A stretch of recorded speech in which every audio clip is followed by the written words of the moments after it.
Hello and welcome to the Bobby Moore Stand. I'm Gary and this is a roundup of today's West Ham news. Lots of stuff about. Latest transfer news. It's all gossip at the moment. Nothing's actually happening, but it's worth talking about, I guess. A little bit about the double American bid, apparent double American bid. Don't really trust that source. 170 million reasons not to trust David Sullivan. And apparently an update on West Ham. You know, the way it's like, we've got no money. Oh, we need to buy, we're going to buy 5+ players. Strange. And then some other news, just a roundup. I haven't done one of these solo shows for ages, so I'm well out of practice. Bear with me. Going to do them quite regularly from now on, I think. So, before we start, please could you, if you've not subscribed to the channel yet, please do. We're going to be doing lots and lots of transfer shows over the summer. We expect it's going to be a really busy summer, hopefully really positive.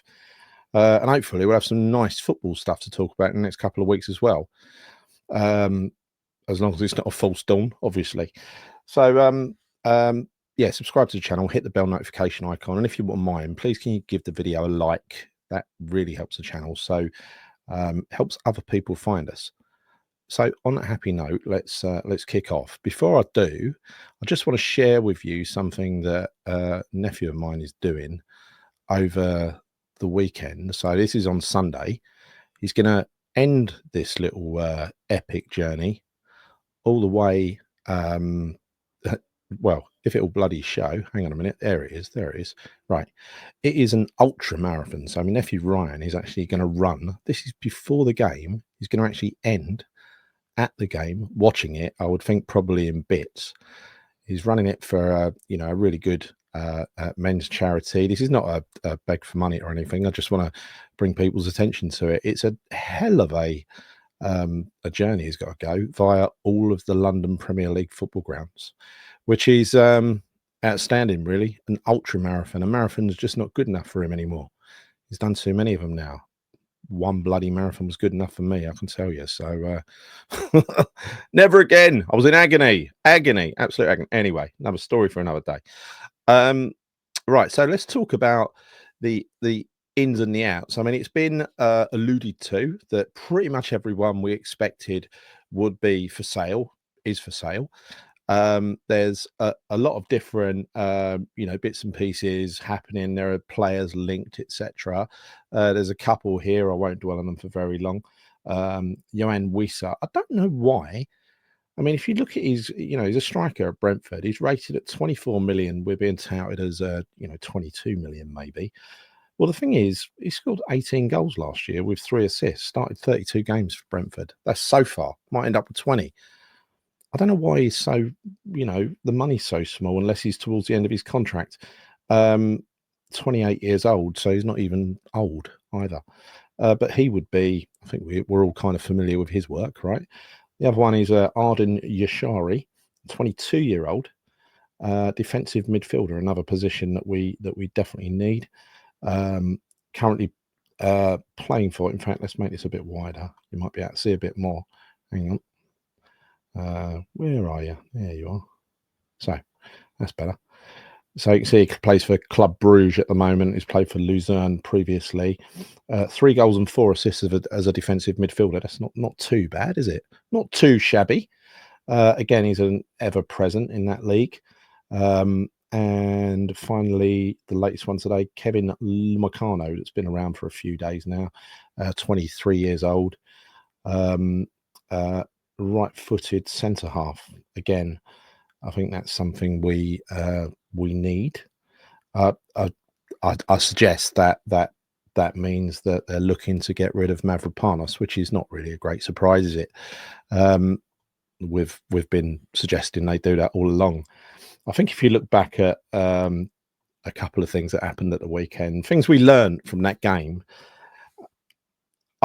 I personally, what I tend to do is I go to a game, I get all upset, I come home and I think about it, and I look at the, I look at some analysis, I read, I listen to people and read things, people who know about tactics, and then I tend to change my mind and learn something. And from the Spurs game, I kind of learned retrospectively, because I was bored in that second half. I learned retrospectively with we actually, the Potterball was starting to emerge in terms of controlled possession. Wasn't too great up the attacking end of the pitch, but in terms of controlled aggression, controlled possession, it was. That is basically the system he plays, you know. And then we went and done it in an actual version of Potterball at the weekend up at Manchester United. And personally, I quite liked it. You know, I quite enjoyed it. I know it was a bit hairy towards the end, but we haven't quite managed to get the players or the fitness to go the full 90 minutes yet, clearly. But I think there's been a lot of discussion, a lot of anger around Potter. I think a lot of it's unfounded, to be honest. And it's not just off the back of a Man United win. I thought that before then and before the Spurs game. I think I've never ever seen before a manager treated with such utter contempt by a broad spectrum of West Ham fans. And I'll tell you where a lot of it comes from, where it emanates from, is directly from the boardroom and his stooge. Because the morning after, I mean, the morning before we won up at Man U, and look, they're pretty crap, but so are we. So it's a great win. It's a great win, no matter how you dress it up, right? They had a half decent team out there. I was sitting next to a Man U fan who was actually telling me all the players he rated, and I think he got to about 8 or 9 in the starting lineup. Right? They weren't idiots that we were playing against. So yeah, it's just on the morning before that game, there was an article that came out from guess who. You know, I don't have to say his name. I'm not going to. Basically saying that again, and this has been something he's been bashing away with on his podcast and everything for ages now, and it's on behalf of the owner, about how he's even worse than Lopetegui in 19% win rate and stuff like that. I think Lopetegui was on 22. You know, it's just using, I mean, not taking anything into account, like the games that we horribly threw points away in. There were plenty of them. We could have been much further up the league by now if it wasn't for misfortune, individual errors, and whatever else. And I'm not saying it's been brilliant. I'm not saying it has. Don't get me wrong. Is all I'm saying is there was no reason to go overboard like that. But all that nonsense starts with it starts from the top. When he's got a dislike for a manager, he'll make it bloody known, and he'll use the people that he's got under his control, and there are plenty of them, to spread the word. And look, I'm not going to be one that's doing David Sullivan's bidding for him. So I'm going to make my own mind up about a manager. And if anything, if he wants a manager gone, that's a good reason for me to want him to stay. Don't want to be bloody minded, but I am. So yeah, and then the morning after we that article beforehand, you know, talking about you know, the board in doubt and everything else, shortly followed by, on, you know, day after the game, another article from the same source, quoting again the senior source, we know it is, saying that, oh, we spent 170 million last season, and so there's no way we're gonna have to sell before we buy. Well, look, tell us something we don't know, but also don't treat us like idiots. And this has been, I'm really pleased to say, this has been raised on Stell's channel, on Gio's channel, talking about how the sums don't add up. You don't do company finances that way. It's just treating people like idiots. You know, so assuming that we actually spent 170 million last summer. We didn't. So just ignore any stuff that comes out from that source. A lot of people are anyway. They're debunking it the minute it hits the ground, which I'm really pleased to see. It's very nice to see all that stuff. Another story that came out was around, you know, again, it's a source that I don't trust. Yeah. And it's saying that the mysterious American wasn't the guy we were talking about the other day. It was actually Trip Smith after all. But after I went on Stell's show last week, someone reminded me that it is season ticket renewal time.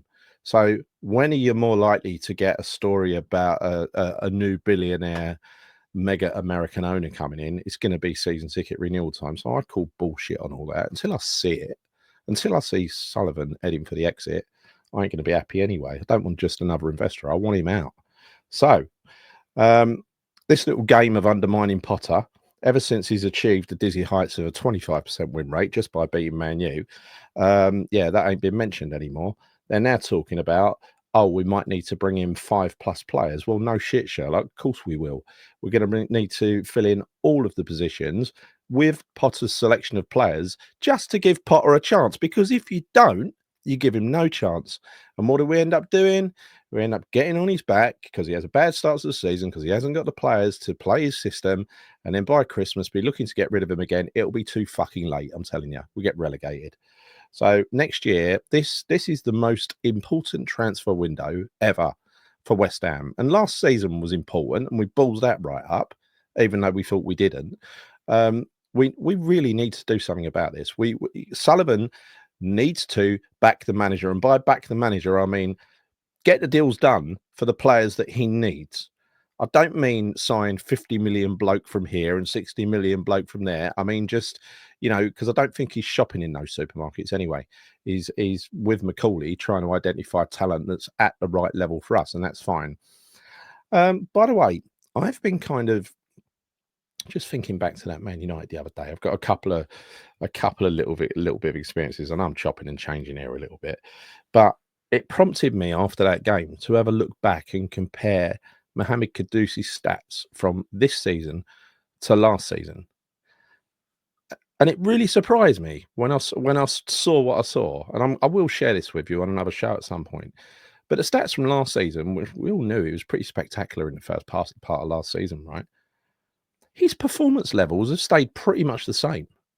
So perhaps, just perhaps, there's a little bit of dodgy body language here and there. He got himself sent off twice in one go. And that probably annoyed me more than anything. But perhaps I've been giving the guy a bit too much of a hard time. And perhaps he has been playing for the shirt.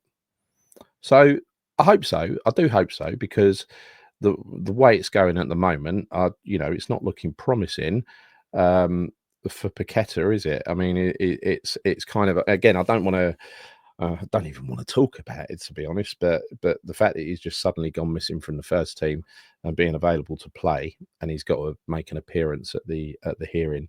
I mean, we all hope for the best, obviously. We all hope for the best. But, the fact that he was so put off of his game last week, it did unsettle me a little bit. Let me put it like that. Now, the two stories from up at Man U. First of all, it's a really silly story, but we were sitting there. We haven't won for 2 months, so I was genuinely excited. And, we're in the box. You got to behave yourself when you're in the box, or you get thrown out. You can't go celebrating a goal. But what happened to me was just instinct. It was reflex, right? When that goal went in from Souček, I just let out a yeah, and then I immediately realised I did it, wound it back in, and sat there looking all innocent like this. About 200 Man United turned round in the Stretford end trying to find out who the West Ham supporter was. So it's like I was quite lucky to stay in the box. And then before the game, we got shown around by some guy who was, Man U everything. He now listen, I'm not going to have a go at Bobby Charlton, but he, without even considering anyone else, he said, "For me, Bobby Charlton was the best footballer that ever lived, best English footballer that ever lived." And I'm sitting there thinking, what about the statue outside Wembley? Surely Bobby Moore has something to say in that conversation, doesn't he? Anyway, and this all followed at the beginning. He's asking who supports who, and I said, support West Ham. Completely ignored us, went on to the next guy. And the guy said, I support Leicester. And he said, oh, welcome. So he didn't welcome us. And then he completely blanked Bobby Moore. Didn't even mention him when he was giving that little speech. It was all 100% Man U. God was winding me up. Then some tourist asked whether Man United ever retire any shirts. And he said, no, we don't do that. We sound like fucking Brian Clough. We don't do that because it's naff and it's what Americans do. And I just said, by this point, I had to bite dinner. I said, we retired a shirt. He said, oh, did you? I said, yeah, number 6, Bobby Moore. He weren't too bad either. So, yes, score. Right. So, other news. Divin Mabama, who appeared to be doing quite well at Man City last year, is being released by Man City. There's one article saying, do we want him back? And I'm thinking, no, we don't. What do we want him back for? What are we going to do with him? Ain't going to be the striker, is he? Antonio has has almost admitted. I mean, nobody's really had a chat with him about extending his contract, but I think they're just playing it gentle with him. But the thing is, he's going to be out of contract end of June. I don't see him offering a new one, and I don't think they should either, to be honest. I feel for it. I feel for the guy, but I'm sure if he gets himself back to fitness, he will easily find another club. But it's going to be a long road for him. Be under no illusions. Also, Vladimir Sufal spotted sitting alone on the pitch after the game at Old Trafford. His son has signed schoolboy forms for West Ham, which is very nice. Keep it in the family. Don't know his son's name, actually. I don't. And Nicholas Fulkrug, there was rumours of him again. This circled back. Rumours of him going. Yeah. So that's really the roundup. Let me just have a quick look, see if there's anything else popped up while I'm talking to you. I don't think there is. No. I think we've covered pretty much everything. It's going to be a busy summer, like I said. So please, if you wouldn't mind, if you haven't subscribed to the channel yet, please do. We are going to be doing more shows. We've been a bit lax lately on the solos, me and Chris, but thing is, what are you going to do? There was nothing to talk about, right? It was boring. It was horrible. Following a horrible transfer window and 2 months where we couldn't bloody buy a win. I think finally we've got something to look forward to. At least I bloody hope so. So anyway, that is it. There's 170 million reasons not to trust Sullivan right there. That was a bullshit story. I would look, it's up to you whether you back Potter or not, but I'd sort of, even the ones that are the harshest critics, sort of look at it and say, look at it factually and just say, well, yeah, the football weren't the worst, but the football weren't the best, but the football was sort of transitioned into something else, right? Surely the guy deserves a chance. He deserves a chance to have his own players and put his own print on the team. It's definitely, unlike Lopetegui, you can see something happening there. Whether you like his style of football or not, he's a bloke doing a job, and he's going to do it in his way, isn't he? I think I've rounded up all the transfer news of any sort of note, and that is it. Yes, Chris is no longer a Jonah. We made a video of our little trip up to the posh seats in Manchester. If you're interested in seeing that, haven't watched it yet, please go and watch it. Other than that, please give this video a like, subscribe to the channel, hit the bell notification icon, and next time I do one of these solos, it won't feel so sort of ad hoc as this one does. It's like flying by the seat of my pants. But anyway, I hope in some way you enjoyed it. See you soon. Come in your own.